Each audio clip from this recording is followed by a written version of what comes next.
Everybody back from lunch? Everybody have a good lunch? Get a chance to take a nap? Take care of whatever you needed to take care of after Daryl Ray's presentation about sex? I don't need to know the details. Well, welcome back to Logicon 2016. I'm Justin Bauer, the Public Relations and Marketing Director of the NWA Humanists. Before we get going, I wanted to take some time to recognize and thank some more people. First of all, I would like to thank, and I can't stress enough how much behind-the-scenes work that this next woman did. She is the president of the NWA Humanists, and she did so much work keeping everybody on their toes and keeping this thing organized. So I'd like to thank Tara Vaughn.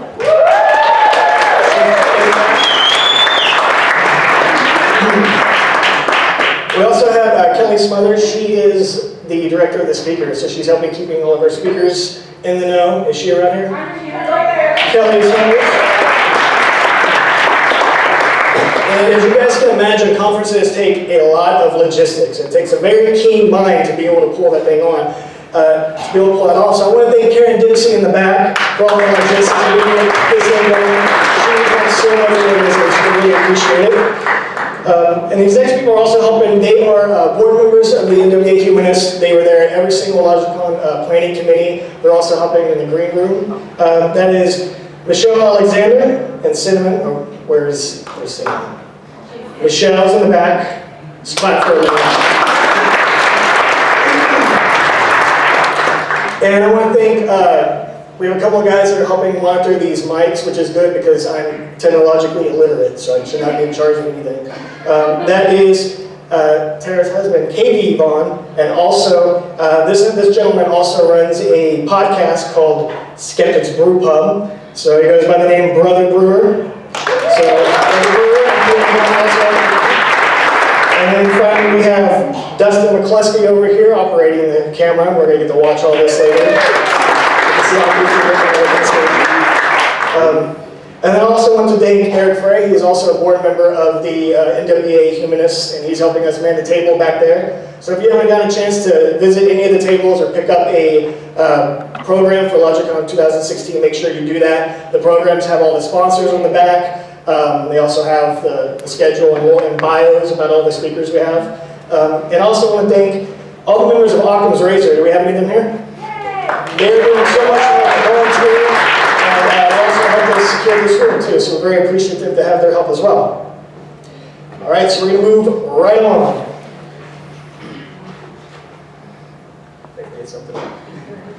All right. Also want to remind you guys, you see this lovely table right here? Dogma debate. Who's heard of dogma debate? After this next few speakers, David Smalley's heard of Dogma Debate. After these next few speakers, David Smalley, who runs the Dogma Debate podcast, is actually going to have a live podcast with a couple of our speakers. He's going to be having Dan Barker and Jerry DeWitt on, and you're going to get a chance to watch it live. It's going to start at about 5:45 and go live at 6 p.m. So definitely make sure you're here for that as well. All right, so this next speaker, who I mentioned, is going to be on the podcast. He received his degree in religion from Azusa Pacific University and became an ordained minister in 1975 in California. He gradually outgrew his religious beliefs and eventually became the PR director of the Freedom from Religion Foundation from 1987 to 2004. He currently is the co-host of Free Thought Radio and a contributing editor of Free Thought Today. Ladies and gentlemen, please help me welcome Dan Barker.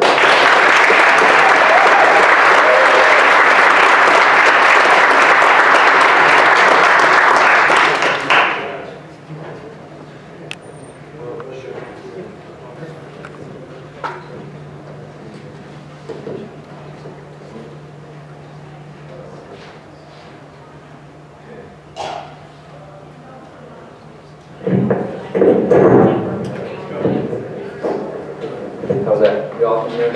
Good. So, Dan Barker, ladies and gentlemen.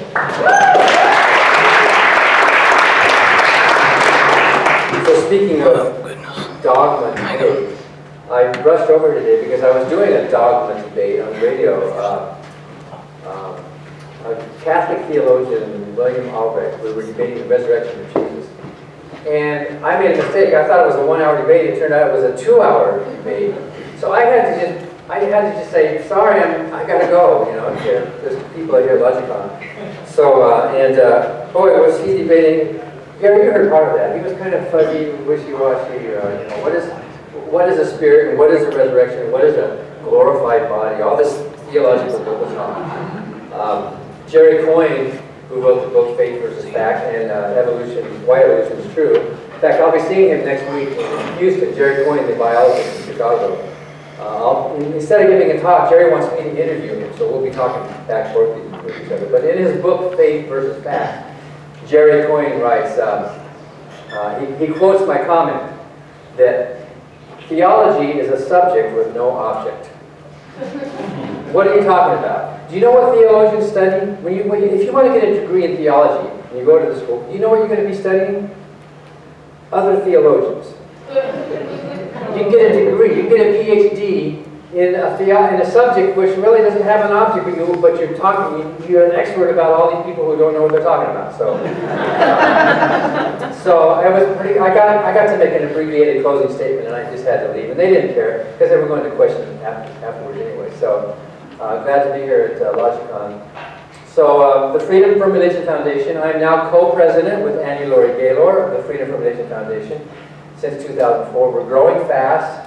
All of the secular groups are growing fast in the country, AHA and CFI, American Atheists, Freedom from Religion, all the others that you can think of. Because the country's changing, it's improving, we're becoming less religious, there's more interest in keeping religion and government separate. The Freedom from Religion Foundation, we focus on state-church separation. We also educate the public about the views of non-believers, but we have right now 5 full-time attorneys, plus 2 full-time attorneys who are on fellowships. So we have 7 full-time attorneys in our office working day and night with legal interns helping them out and legal assistant, and they can't get the work done. Prayers at city council meetings, the 10 Commandments in the public high school, and you name it. We're about ready. I think this week we're going to file, should I mention we're going to file a federal lawsuit? Just keep it in this room, all right? On the housing allowance.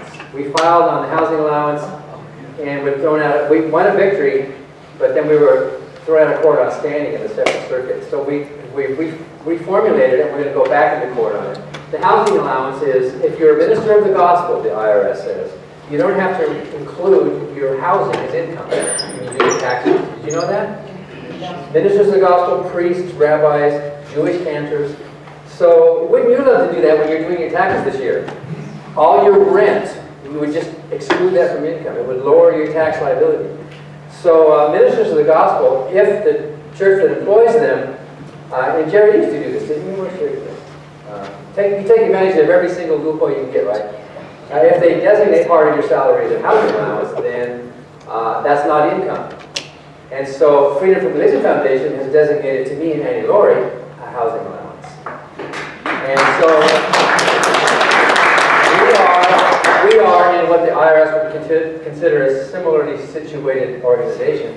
A church is a 501c3 nonprofit. We are a 501c3 nonprofit.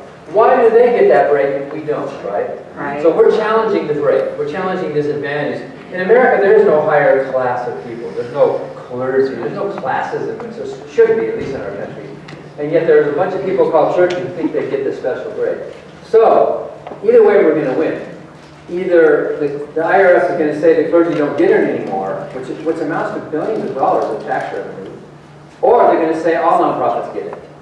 So wouldn't that be cool? Any of you who work for a nonprofit, we could all say the Red Cross or whatever, so we'll be able to get that.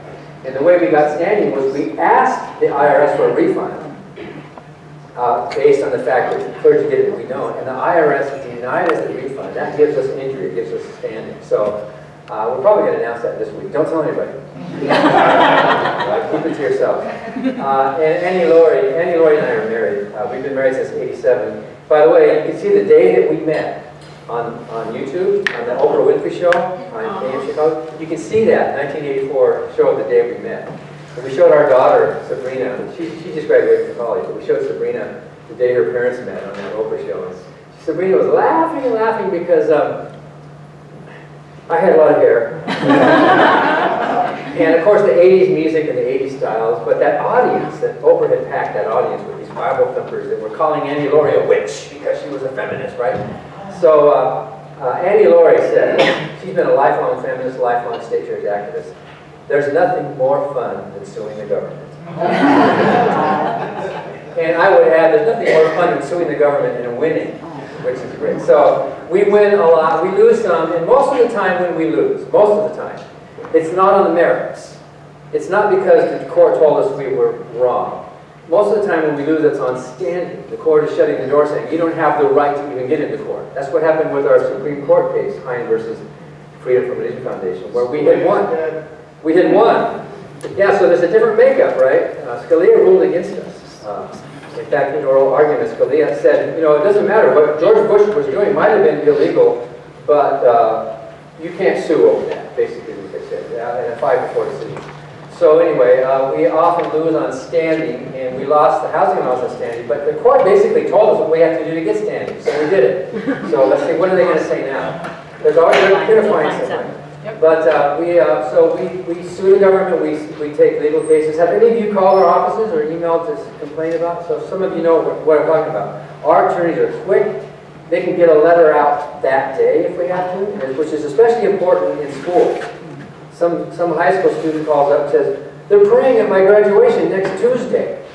So we give priority to school issues. What can we do about it? Can we get them to stop that? We just stopped Las Vegas area, down by Las Vegas. They were having the graduation in a church. And Maddie just complained over that, and they got them to stop that. The high school can no longer hold the graduation within a church, because that's for a lot of different reasons. We also have this year a campaign for the election called I'm Secular and I Vote. And you can take one of these free buttons on the back table. If you see it back there, just take one. I'm secular and I vote. Because we think politicians and the media are ignoring the non-religious. They are always going to the religious people. What is the evangelical vote? What is the Jewish vote? What they're always concerned about. What is it? Well, what about us? We're a huge part of the country. About a quarter of Americans report no religion. About a tenth, roughly, are totally secular, non-religious people. And I mean, that's huger than Jews, for example, are a very respected minority at about 1.2% of the population. Right? 1.2%, and yet they get this respect. So what about us? So right now, this week, we have 12 billboards in Madison, Wisconsin, because the Wisconsin primaries are next Tuesday. 10 billboards, I'm atheist and I vote. And it has mostly millennials on it, Callie and Patrick and Andrew and Sarah. Atheists vote too, and so we're sure some of the candidates are going to be seeing those billboards and hope to raise awareness about that. I tell my story about preacher to atheist in this book, Godless, how an evangelical preacher became one of America's leading atheists. And that's where I came out with a book, and most of you will get what the title is. Life-Driven Purpose. You get it? Right? Do some of you not know it? Well, you know, it's the reverse of Rick Warren. Rick Warren, the famous megachurch pastor, who opened the inaugural prayer at Obama's first inauguration, this big Saddleback church. He has a big best-selling book called Purpose for Life, where, and in his view, the first sentence of Rick Warren's book is, it's not about you. God planned your purpose before you were born. He has a purpose for you. And I'll save you the trouble of reading those 40 passages, right? Those 40 chapters in that book, if you want to know what he says in a nutshell, and by the way, Robert Price wrote a good book called The Reason-Driven Life, in which he proves that the purpose-driven life is nothing more than newly packaged, old-fashioned fundamentalism, basically. But, according to Rick Warren, the purpose of life, the reason you were placed on this planet, are you happy to know this? Is to know God, to glorify God, to worship with others who do the same thing, and try to get others to join you. Amen. That's it. That's why you were placed on this planet. So he starts his book out with, it's not about you. Guess what the first sentence is in my book? It is about you. When it comes to purpose, not morality or truth necessarily, but when it comes to purpose, it's not top down like some commanding officer giving you orders or some slave master on a plantation telling you what to do. But purpose is life-driven, it's bottom up. So I challenged Rick Warren in this book, Life-Driven Purpose, which came out a year ago, April of last year. So the new book, I want to talk about the new book, because the newest book is always the most fun. It's called,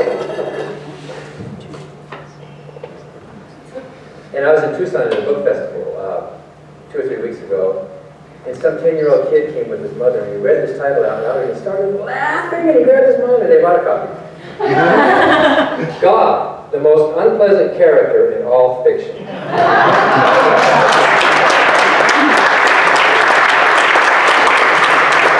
some of you know where that title comes from, right? Because I've been talking, did we talk on your show about it? I think so. I think we did, yeah. I wish I had written those words, but I didn't. This book is an accidental book, and I wasn't planning to write it. And look at the top, it says forward by Richard Dawkins, right? And then the big title, and my name's down at the bottom. which is good marketing, I think, on the show, right? Richard Dawkins.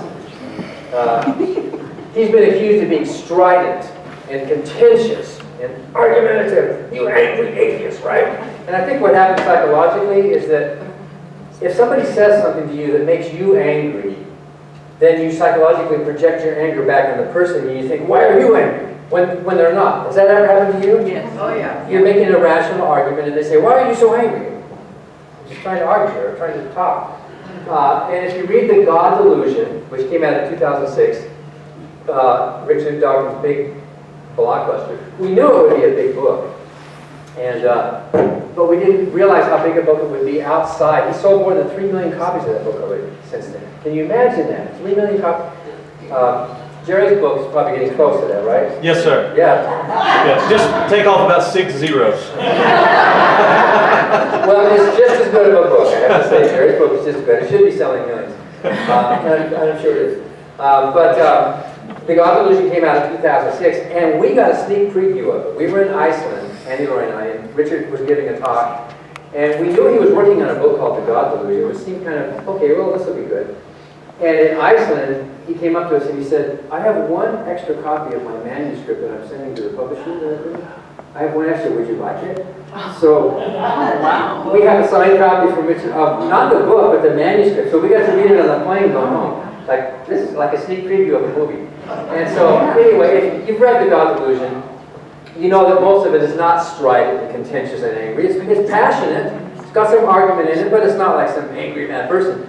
Except for one sentence. And even Richard admits there's one sentence. The first sentence of chapter 2. Do you have your God Delusions? Turn with me to chapter 2.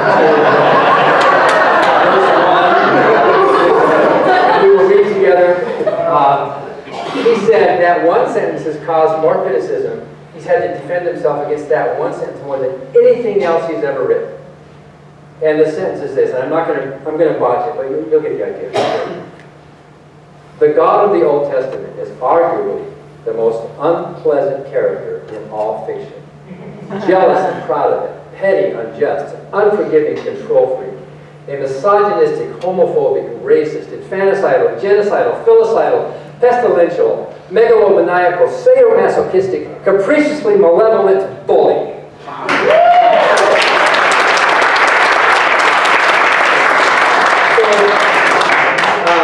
He's been criticized for that, and the chief rabbi of England even called him anti-Semitic for making that comment. And the rabbi, to his credit, backed off and said, okay, I get what you're saying. Well, you weren't picking on Jews. If you're picking on the ancient Israelites, is that anti-Semitic? Well, that's what this rabbi thought. So he's been pounded on that. What does a biologist know about the proper way to criticize the Bible? Really? What does a scientist know about true interpretation of the Holy Scriptures? Isn't he getting out of his league? I debated Richard Swinburne, was the philosopher, Oxford philosopher. He said the same thing. He said, Dawkins is a great biologist, but he should stay in his own. He shouldn't be meddling in philosophy. And I said to Swinburne later, not during that Greenwood meeting, but aren't philosophers informed by science? You write about science in your philosophy, right? So why not? Why shouldn't a scientist have some idea of philosophy? So Richard, about 2 years ago, emailed me. He said he was working on a slide, not a PowerPoint slide, a keynote slide, right? You know, Macs versus PCs are kind of like Catholics versus Protestants. It's like, but Richard and I both use Macs, and we both use Keynote, which was Nice. He was saying he was working on a keynote slide, so that he gives that sentence a lot. He gives that sentence plus those 19 nasty adjectives. And he said he would like to have a slide, he'd call it a spider diagram, where the body of the sentence was in the middle, and then there'd be 19 legs going out. And so you can click on one of those spider legs, like you can click up on ethnic cleanser, and then up comes the Bible verse. You shall drive out all the inhabitants from the land, for I have given you the land to possess. Plus a bunch more, right? So we're working on it back and forth, and in fact, in the middle of this, back and forth, he was asking me to tone it down, you know. Don't be so strident, you know. He was even suggesting you should probably cut this one and not include this one. And I wanted to put it all in there, and he said, you know, we don't want to be accused of overreaching here, right? We want to be careful with it, right? So I said, okay. So anyway, in the process of this, back and forth, there came out to be about 1,500 verses. A lot of verses. Way more than a keynote slide can put up. And so then around July, Richard said, you know what? This would make a good book. And he meant the pun, a good book. This would make a good book. Take one chapter for each of those things. Megalomaniacal and jealous and misogynistic. And so that's the genesis of Genesis. That's the genesis of this book, God, the most unpleasant character in all fiction. And during the process of working on this, and here I was, I thought I had left the Old Testament years ago, and now I'm waiting. I felt like putting, you know, disinfected boots on and waiting for this stuff. Even Thomas Jefferson wrote to John Adams saying, looking for the good words of Jesus is like digging through a dunghill to find a diamond. That's the word, Jefferson used the word dunghill. Today we would use a different word. That's the word he used. But digging through it, I was surprised. I was shocked. Because I'm a priest from most of the Bible. And Jerry would say the same thing probably. Priest from, we use them as sermon text, you know. Psalm 137:9. Happy shall he be who taketh and dashes thy little ones against the stone. Well, the little ones are the little sins in your life. Right. You know, and you should be happy to take those precious little sins of your life and dash them against it. It didn't really mean take real babies and pick up real babies and throw them against some rocks. Well, actually, it did. That's what it meant. But when you're a preacher, you're sermonizing everything. You're turning it into like a reason to give a Sunday morning talk to make, you know. And so not only had I forgotten a lot of the stuff in here, I was shocked at stuff I don't even remember reading. So as I was going through it, I realized that Dawkins had overlooked some. Well, maybe he didn't overlook it. Maybe he thought 19 was enough, right? Sure. But I came up with 8 more. So part 1 of the book is called Dawkins Was Right. Part 2 of the book is called Dawkins Was Too Kind.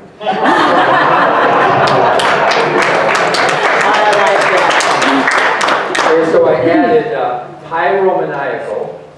I was surprised how much burning, scorching, and flaming there is in the Old Testament. I mean, you know there's some, but when you look at it, put it all together, whoa, it's like a flamethrower. The Old Testament. Pyromaniacal, angry, curse-hurling, merciless, can I remember all 8 of them? Bacticidal, you know what that is? The killing of cows, but basically the killing of animals. There doesn't seem to be a word for the killing of animals. Animal side, I guess, but you know, the disrespect for animal life. Aborticidal, because there are a number of passages where God talks about you shall, you know, you should break open the pregnant women and you shall eat the flesh of your babies. And of course, Noah's flood. How many pregnant women would have been in Noah's flood? A lot. If there were 20 million people on the planet, you could kind of do the math. There was a lot of fetuses who also died during the flood. If it happened, it didn't happen. But aborticidal, what did I forget? Well, cannibalistic. In fact, there are some verses in the Old Testament that truly are egalitarian, such as, you shall eat the flesh of your sons, and you shall eat the flesh of your daughters. So there you go. You do have true equality in the Old Testament. Other than that, and the whole chapter on misogynistic shows that you're better off being born a man.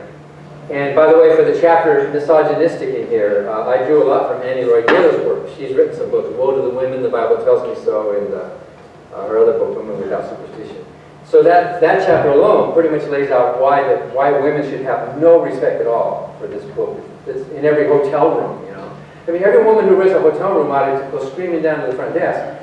This is sexist, this is misogynistic, this is insulting me, this is horrible, why are you pushing this on me?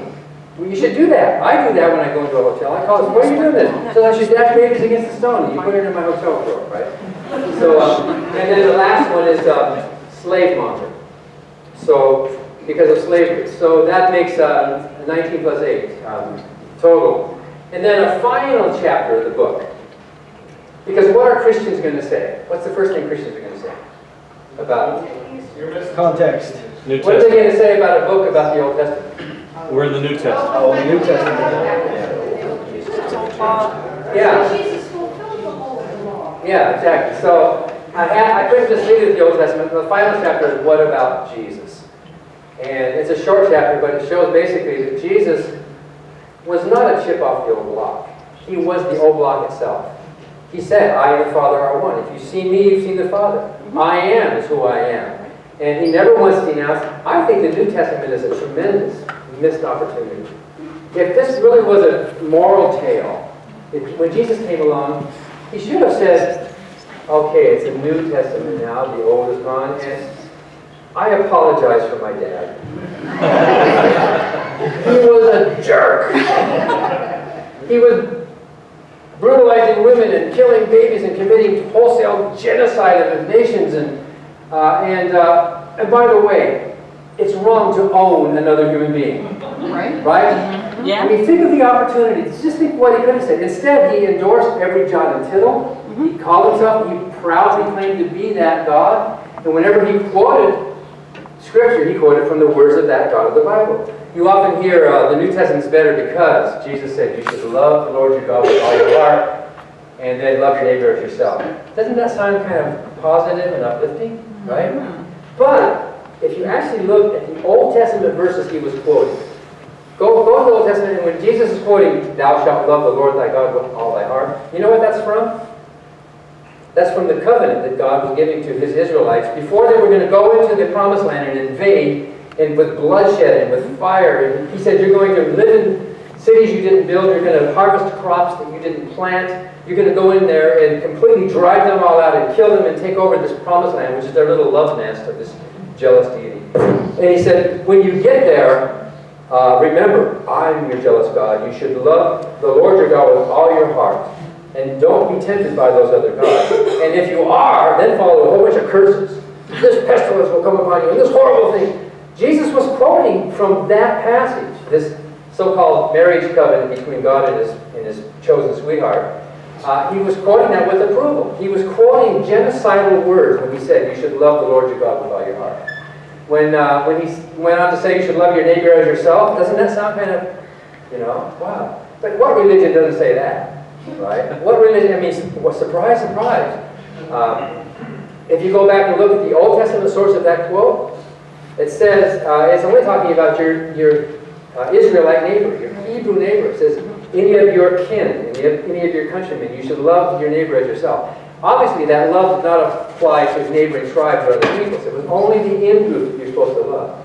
So when Jesus said you should love your neighbor as yourself, he was only talking about fellow believers, not the non-believers. In fact, he talks about taking, non-believers are like a branch that's gathered up and then cast into the fire. There's that pyromaniacal, and Jesus was just as pyromaniacal as his Father. In fact, he introduced and popularized the whole idea of hell, a lake of fire, and there shall be burning, and all this stuff. So he was the same guy.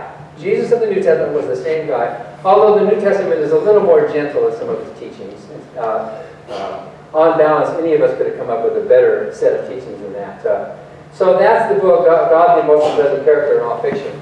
This little kid came up to the booth in Tucson. By the way, it's a huge festival. They had like more than 500 booths there. It was pretty amazing. As we were walking, earlier that day, as we were walking over to the booth, the secular humanists and others had a booth, and then my book was out in front. We walked by the Gideon's International tent. And one of the, they don't just sit in their booth, they come out and they hand you stuff. So they handed me a Bible as we were walking by. Oh, Gideon's International. Oh, and I said, well, No thanks, we're headed to the atheist book. And the guy said, oh, well, we could have an interesting theological discussion, couldn't we? And I said, I'm sure we could. So I just went on by. But anyway, then the little kid came out, we had fun. But then I wanted to get some ice cream, so I'm walking back past the Gideon's book. I didn't want to talk to these guys. I wasn't, you know, I didn't want to go in and start interfering with their freedom of speech. But they came out again into the sidewalk. Here, this is the best-selling book of all history. Here's a free copy of the best-selling book of all history. And I said, well, it might be the best-selling, but it's the least read. Nobody reads it. And he said, well, I've read it through 3 times. I said, you have? And he said, yes, I've read it through. And I said, well, really? Well, and he said, have you read the Bible? And I said, yeah, actually I have. And so I said, oh, so you've read the Bible through? And you know what's in it? Well, then tell me, what do you think about the story of Pinchas? He just looked at me. What do you think about the story of Pinchas? It's an important story in the Old Testament. And he said, well, I haven't memorized the whole thing. But you said you've read it. You know, you do know the story of Pinchas, don't you? He didn't. And I said, well, okay, then what do you think about the story of Korah and Korah's rebellion? You've read the Bible? People don't read it. You know how people treat the Bible? They treat it like when you're installing a new app on your device, and you get to the terms and conditions. What do? You scroll down to the bottom and you hit accept, right? Do you ever read it? No. Why? You know, I mean, the experts, I guess, have figured it all out. And so believers, and even a lot of pastors, don't read it. It's a little bit, you may have taken it. I probably took a couple of classes in Hebrew poetic literature and stuff, but actually reading it, knowing what's in it. And so there was 2 guys there, a white guy and a black guy, both really big guys. They were Gideon's International. By the way, it's a Protestant-only, male-only organization. Did you know that? It's no Catholics are allowed. It's only just for Protestants. Those Gideon's Bibles, there is a very, very sectarian book that's in your hotel room. Not just religious, but a very particular type of religion. And so I turned to both of them and I said, well, you obviously don't remember the story of Pinchas, so let me tell you the story of Pinchas. Pinchas was a grandson of the high priest Aaron. You know, Aaron was Moses' brother, so there was the Levites, there were the priests, and they got to do all the... And Aaron once a year got to go into the Holy of Holies and see the Ark of the Covenant where the supposed 10 Commandments were, where they weren't. Nobody ever saw it. But in any event, Pinchas was the grandson. So, during this time of history, God was angry with the Israelites because they were mixing with the Midianites just south of the border. The Midianites were kind of closely related tribe. They also came from Abraham, from another wife of his. But the Midianites, boy, Abraham was busy in his old age, wasn't he? And that's another story. But so these Midianites are south of the Israelites, but they worship the god Baal Peor. They didn't worship Yahweh. They didn't worship the real God. And God said, you know what? You know what happens when there's neighboring groups of people that are kind of the same? There's intercourse that happens in all senses of the word. And there was some intermarriage going. And God said, we need to keep the Israelites pure. You should not intermarry with those impure Midianites down there. You should stay away from them. Don't let your sons and daughters marry each other. Talk about ethnic cleansing. Talk about racism. Talk about, you know, a high, pure race of people that needs to keep pure and separate from everyone else. And so God was so angry that there was this intercourse going on that he caused this plague to start killing. And he said, bring all the heads of the people, and all the heads of the leaders of each tribe, and bring them out and put them on, and show them before everybody. So he was mad, and there was all this death happening because God's lovers were loving somebody else. You know, like an abusive boyfriend or husband. If you even look at another man, boy, you're going to hurt. And by the way, I'm not making this up. If you even look at another man, I'm going to pull your hair out and spread dog poop on your face, and I'm going to kill your children. All those things God threatened to his people if they look at another lover. And so, right in the middle of all this horrible death, God is angry because they're mixing. There was an Israelite named Zimri who married a Midianite woman named Cosby. Not Cosby, Cosby. And he brought her into his tent. So interracial marriage, basically, is what it was. And in the sight of everybody, love is love, right? This couple fell in love. He brought this Midianite woman. And so you know what Pinchas did? The very righteous priest, the grandson of Aaron. You know what kind of priest I'm talking about, right? The righteousness of God and the holiness of God. You know what Pinchas did? Some of you know the story. I'm sure Jerry knows the story because he probably preached from it every other Sunday in the South, talking about miscegenation and interracial love. Because it was a form of racism. Racism isn't just skin color; it's also different groups, Pinchas picked up a sword and he went into the tent and he stabbed them both through the belly and killed them. And he came out with a bloody sword. So, guess what happened to Pinchas when he did that? What do you think would happen to somebody? Suppose somebody did that today, here in the U.S. What would happen? Wouldn't that be a hate crime of the highest order? Yeah. I mean, wouldn't that be like, oh, it's a murder, it's homicide. And Pinchas was applauded and rewarded by God, who said, you did a holy thing in keeping the nation pure. And so he was rewarded with a perpetual priesthood because of his holy faithfulness to God of carrying out this action. And then God stopped the plague at 24,000 deaths, right? So I asked these guys, these Gideon International guys, so what do you think? Was that a good thing? Was it good for Pinchas to do what he did? Was it good for God to reward Pinchas for this interracial marriage? They looked at me and they said, well, let me ask you a question first. No, wait, answer my question. Well, I want to ask you a question first. The blood of Jesus. And I said, no, I want you to answer my question. Just a moral question, a basic, simple yes or no. Was Pinchas a good man? And then the black guy said, well, let me ask you a question first. So they didn't want to answer the question. They didn't want to even address the issue of the morality of it. And I think anybody who claims to love the God of the Bible, especially the God of the Old Testament, has either lost all sense of moral judgment or they've never read it. And since most believers are good people, I think they are. I prefer to think the latter. I think most of them just have never read it. If we could get people to read the Bible, Isaac Asimov said, properly understood, the Bible is the most potent force for atheism ever conceived.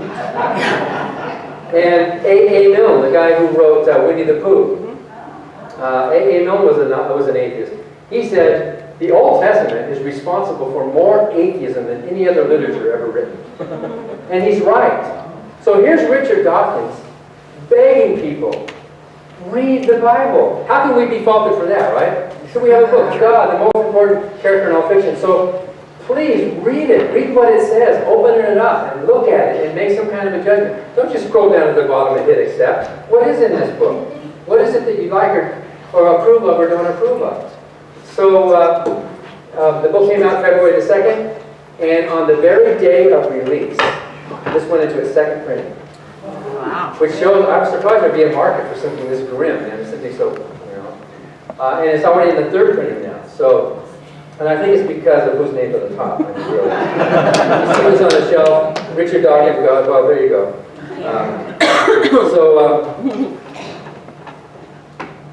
Let me end with one. How much time do I have?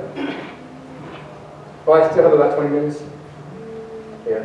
Okay. Okay. So there's a whole bunch of stories like that in the Bible that illustrate, for example, what was the point of the first 9 plagues of Egypt? If God knew that the 10th plague was going to do the trick, the killing of the firstborn, then what was the first 9 all about? And why 10? Does God have 10 fingers and 10 commandments? Like the authors who wrote the book? Anyway, that's in the chapter about bullying. Because the first 9 plagues were all about bullying. What does the bully do? Like a cat with a mouse. It's not content just to, it's like to show how great I am. In the plagues of Egypt, God repeatedly says, I do this to show you my power, to show the world that I am great. And Pharaoh caved in after the 6th plague. Did you know that? After the 6th plague, Pharaoh said, let him go. But God said, no, I'm not done. I got more tricks to show you. And so you can't blame Pharaoh for the last 4. Because he basically caved in and he said, no, let the people go. And they're free at last, free at last. But God said, wait a minute. I got to get up to 10 here, right? So, I mean, it's pretty horrible, this stuff. And he killed all the livestock in this disease in the 5th plague. But then later, he tells them in the 8th plague, I think it was, when was the hailstone? Was it the 8th one? He said, the hailstones are going to come. And by the way, bring all your livestock in if you want to save them from the hailstone. He forgot that the livestock were already dead. But, anyway, it was to show off, basically. It was all just to show off. I am great, megalomaniacal, I am powerful, and you are nothing. Say uncle! All right, like a boy. But David and Saul. Now let me end with Saul and David, because this is pretty cool. I mean, it's pretty horrible. So, Saul was the first king of the United Kingdom of Judah, of the Israelites. And Saul was this powerful, loyal, holy man who would do whatever God said. But Saul was deposed. And you know who became king after Saul? King David, right? So, David was called a man after God's own heart. Have you ever heard that phrase? Even in the New Testament, David was a man after God's own heart. When I used to preach this thing, I used to think, oh yeah, the psalm writing, harp playing David, who loved Jesus, and isn't it wonderful to sing the 23rd Psalm? He was a man after God's own heart. You know, that phrase means something to evangelicals as well, like I'm worshiping God. But that's not what the phrase meant. Can you imagine what it was that got Saul deposed? What made God so angry that Saul could no longer be king? Some of you know the story. Don't tell it here. God told Saul to go in and completely annihilate the Amalekites. Kill them all. Don't let anything alive remain alive. Kill all the men, the women, the children, all the livestock. Kill them all. Complete genocide. So Saul says, I can do that. Saul goes in and he does that. He kills everybody. He kills us. He brings the king in, but he kills all the men, women, and children and everything. He kills all the livestock except for just a few choice livestock that he's later going to offer as a sacrifice to God. And so Saul comes back all victorious. All right, I did what God said. And through Samuel, through the prophet Samuel, God said to Saul, you are a wicked man. You are evil. And Saul goes, huh? You are a wicked, evil man because you did not completely obey my orders. And Saul said, what do you mean? Sure I did. I killed them all. I did everything you told me to. No, I hear some sheep braying in the background. And Saul said, oh, well, yeah, well, I'm going to kill them in a minute. I'm going to put them on the altar as a sacrifice to God. And God said, obedience is better than sacrifice. I used to preach a sermon on that. Obedience is better than sacrifice, right? You should have obeyed. You should have completely annihilated a total bloody genocide and obeyed orders to the letter. So Saul, you're out. In fact, he used the word wicked and evil. If you look at the Old Testament, almost every time you see the word wicked and evil, what do you picture in your brain? You know what it's always related to? Worshipping another god or disobeying orders.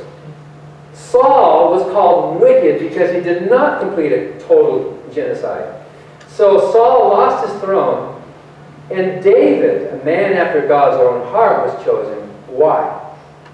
Because David would follow the orders to the letter. In fact, when David was crowned the king, the women were singing a song. Saul has killed his thousands, but David has killed his 10,000s. Imagine a hymn about killing. Well, there are some in the hymns, aren't there? Like Christian soldiers and the Battle Hymn of the Republic is trampling out the vintage where the grapes of wrath are stored. That's out of the Old Testament where God was squashing humans and his robe was stained with blood, right? So David became king because he was a man after God's heart. To be a man after God's heart, you have to be a ruthless, completely follow orders and commit total genocide. And so that's the reason why the Jews today have a Star of David and not a Star of Saul. Saul ruled. He was not vicious enough and not violent enough. So the book is filled with more stories like that, which are kind of surprising, and I won't say today, but the very word peace in the Bible does not mean what you think it means. The word peace in the Bible means something almost completely opposite of what we think it means. So I have about 10 minutes for questions, is that right? All right, so how do we do questions? You stand up and ask. Anybody have a question? So way in the middle back here, okay. Was there a hand up? Oh, I didn't see it. Maybe somebody was just scratching their nose. Okay, over here. Can you sing us one of your songs? Sing it with no piano? Well, okay, I'm working on a song. It's not done yet. It needs a verse. So maybe JT, you can help me find a verse for this. And it needs. It'd be cool if we had some backup singers, you know. But this is just a part, it's just a work in progress. The God of the Old Testament is arguably the most unpleasant character in all fiction. The God of the Old Testament is arguably the most unpleasant character in all fiction. Before I finish it, let me tell you something. I wanted to know what kind of melody to write for that song. And so I went online and I watched Richard Dawkins read his sentence. And he said, the God of the Old Testament is arguably the most unpleasant character in all fiction. I took the exact notes. And almost the exact cadence. So he wrote the melody, he doesn't even know it. The God of the Old Testament is arguably the most unpleasant character in all fiction. Jealous and proud of it, petty, unjust, and unforgiving control freak. A vindictive, bloodthirsty ethnic cleanser, a misogynistic, homophobic racer. And then it goes into a faster Gilbert Sullivan. Infanticidal, genocidal, filicidal, pestilential, megalomaniacal, sadomasochistic, capriciously malevolent, bully.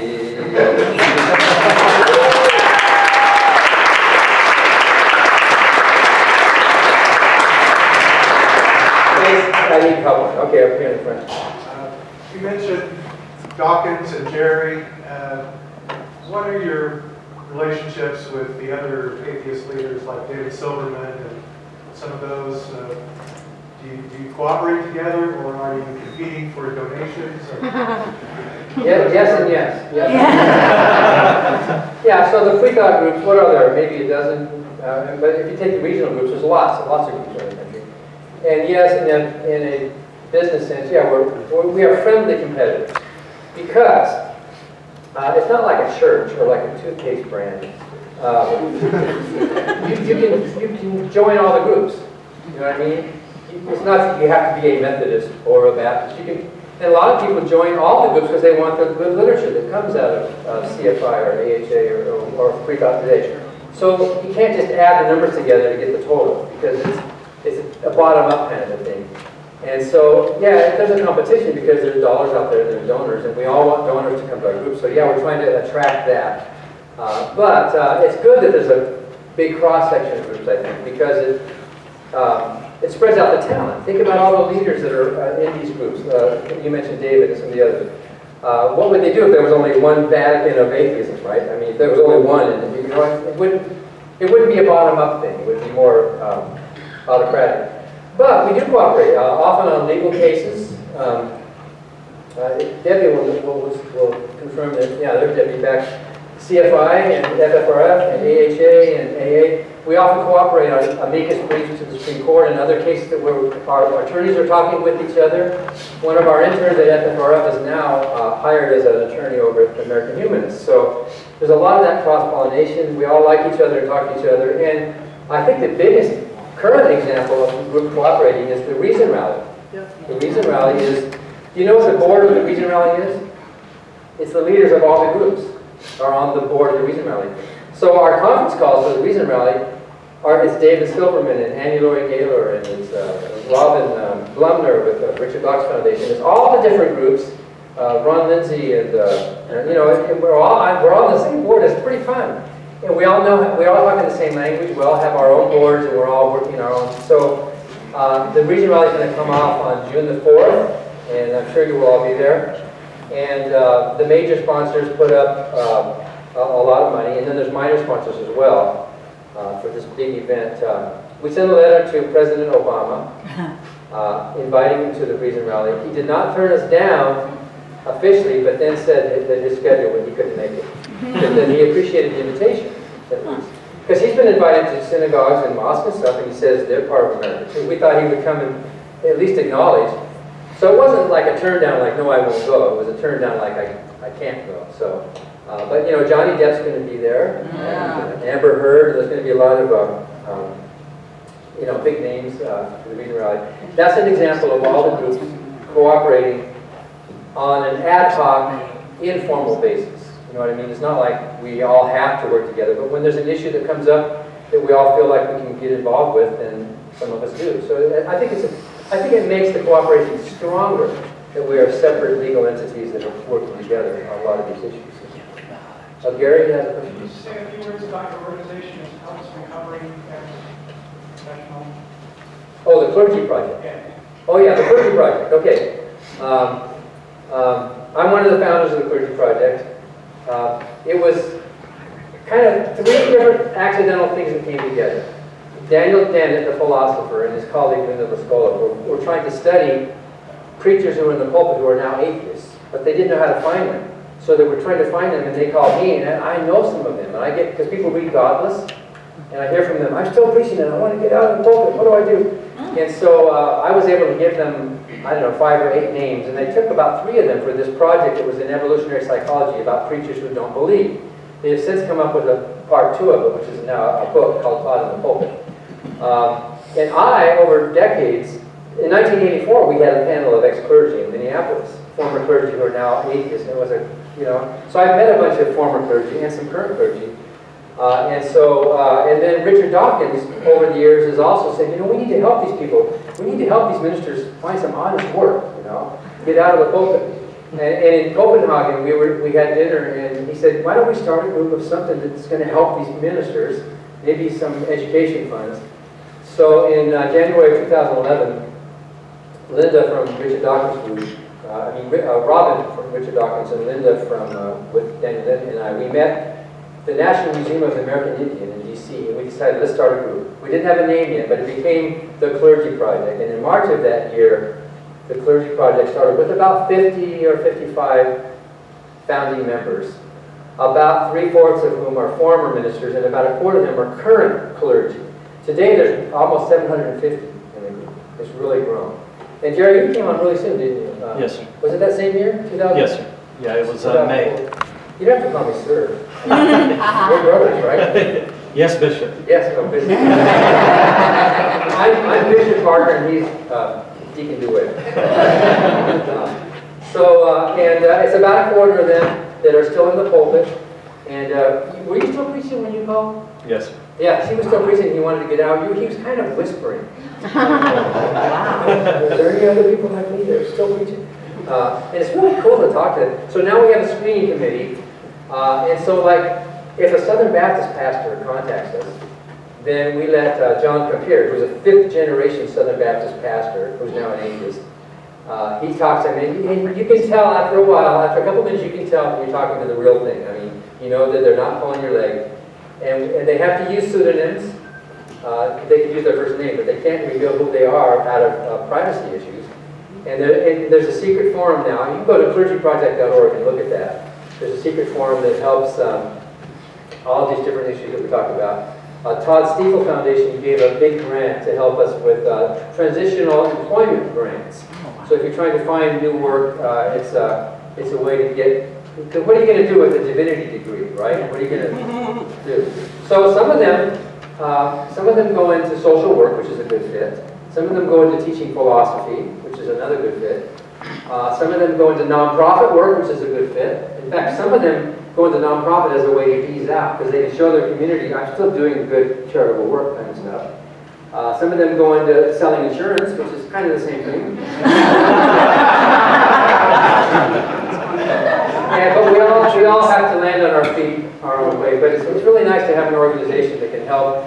Plus, we have a smaller fund for hardship grants. If somebody needs to get out right now, they need to get out of the state or they need some help, then we kind of pass the hat and we help out this person who needs to. I think the fellow in East Tennessee, Adam, is he still preaching or is he out now? I forget. He's out, but he's associated with something. Oh, some religious? Yes. It was funny, and he was one of our early admin people, a conservative East Tennessee pastor.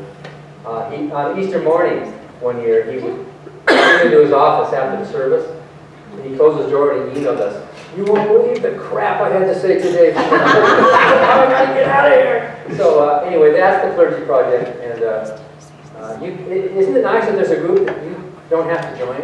You can't join unless you're a former clergy yourself. Yeah, there's a woman in the back there. Yeah. Okay. Why did you become an atheist? Was it just one certain event or one certain reason that suddenly led to it, or was it multiple things of progression? It's in the book.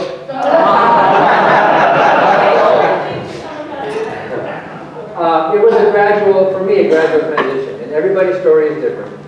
It was 4 or 5 years of moving from fundamentalist, hardcore conservative believer into a couple more years of more of a moderate, where I preached less about hell and more about love, you know what I mean?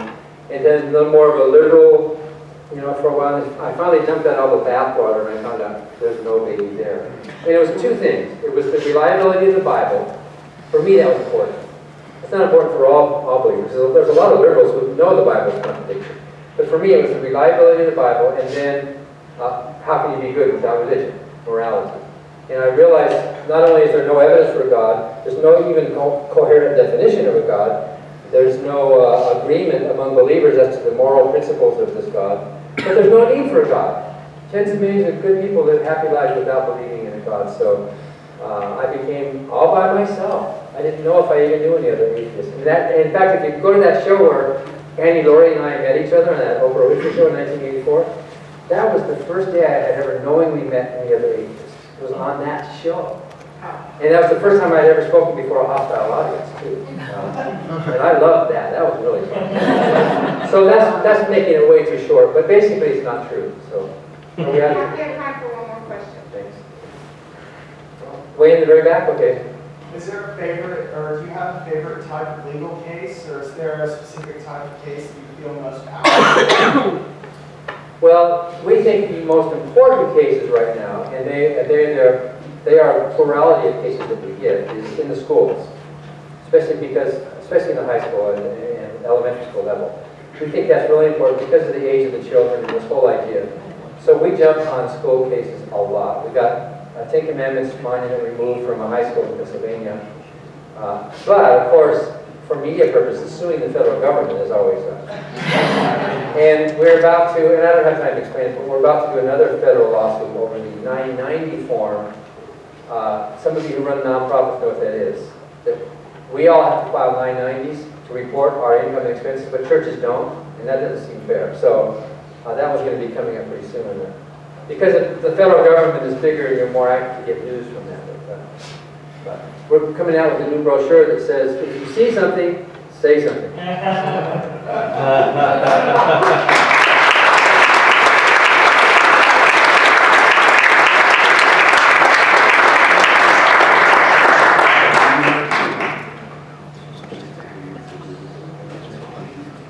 Let's give another round of applause.